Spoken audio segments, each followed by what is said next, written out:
While the GIF format was probably one of the first graphic formats ever used to transmit images over the web, there were a few legal battles in its history around who owned the compression algorithm that it used to make file sizes smaller. So there was another image file format that was created called PNG or PNG. The interesting thing about the PNG file format is that there are a variety of different types of PNG images, and it kind of allows you to pick the best of both worlds, meaning that it has some attributes of GIF file formats, but it also has some attributes of the JPEG file format. So let's take a look at how we might export our files as PNG images out of Illustrator.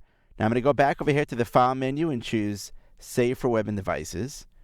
And I'm going to go now and click on this logo right here and choose to optimize this as a PNG file. Notice that there is something called PNG 8 and PNG 24.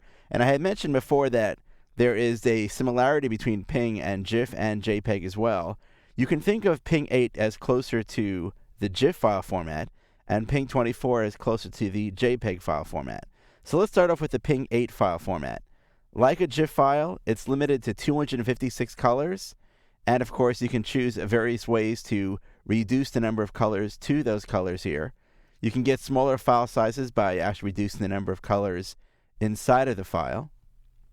And in addition, you can choose to have transparency, so you can choose one color to actually become a transparent color. However, I'm now going to hit the space bar to give me the hand grabber tool to move to this part over here, this slice with the image, and I'll select this slice. And now, instead of the PNG format, PNG 8, I'm going to choose PNG 24. Notice here that all those settings go away, similar to, again, the way that JPEG is. That's because PNG 24, which is 24-bit, is not limited to the number of colors that PNG 8 is, like 256 colors.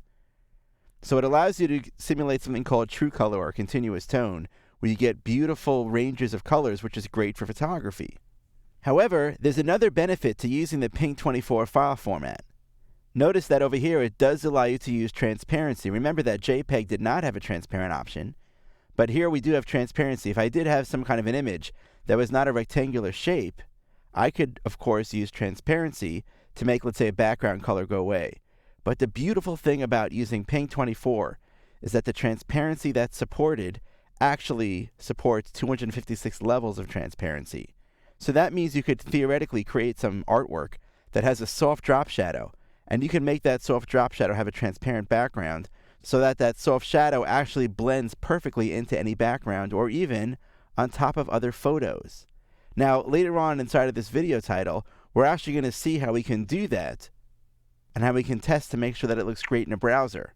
But for now, you now know that you can actually create these PNG files using both PNG 8 and PNG 24 to export artwork out of Illustrator. One of the really interesting things to note about the PNG file format is that it's supported by many different browsers and even applications.